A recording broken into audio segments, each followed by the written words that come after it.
The client's authority over the ultimate settlement decision, yes. Then they have these ethical and legal rules, adherence to them, yeah.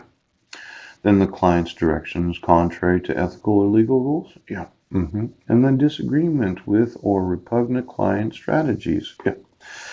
Now, let's say that somebody at Healthy Families of Clallam County said, well, he did respond and he did take the children in the middle class, yes. But I would advise you that you should motion for default dissolution of marriage because they pretty much do whatever I say.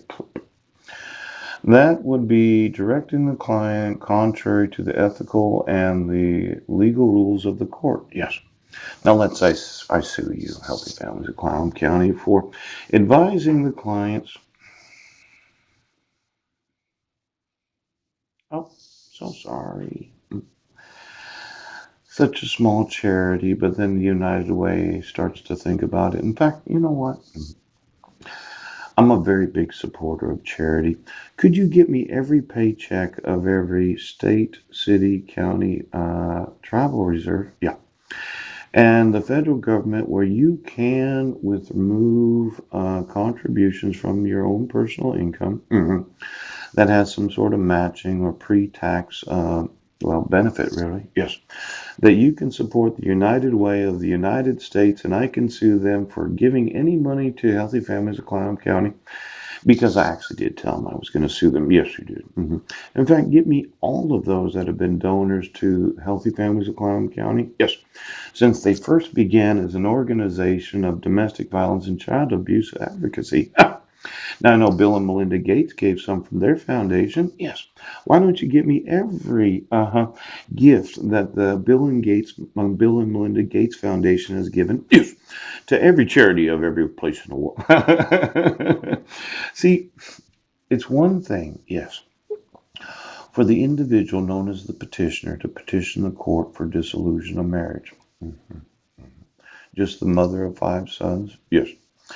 It's another thing to be working with an organization that says that they advocate, yes, for domestic violence victims, yes, and those that are victims of child abuse. Now, I'm the actual victim of domestic violence. My wife hit me while we were on Guam. Yes. She made up a story that I had committed domestic violence and child abuse. Yeah. Had me put in jail for 10 days. Yes.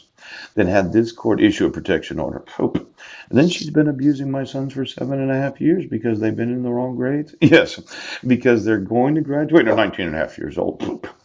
Now, this directing clients contrary to what is ethical to the respondent and the father of the 5 minors named, yeah, there could be some ethics violations.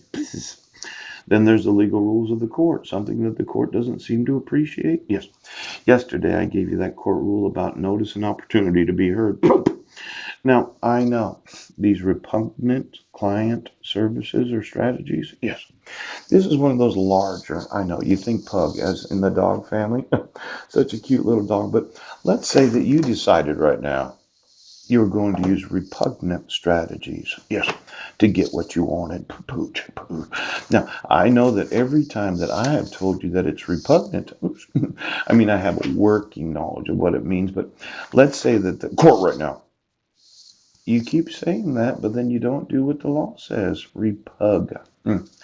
Reprove, republic, oh, repudiary, repurchase, reputation, repugnant, inconsistent, or irreconcilable with, contrary or contradictory to the court's interpretation, was repugnant to the express wording of the statute. Now, let's say Brent Basin has a repugnant, yes, interpretation of the court statutes that say that as long as the guy gets a copy of the protection order, you protected their right to due process. That would be a repugnant interpretation of state statute that says that unless you have proof of service in the fucking court file, right? That's a repugnant interpretation of state court statutes. Now, just looking at it, okay, there is the possibility that these strategies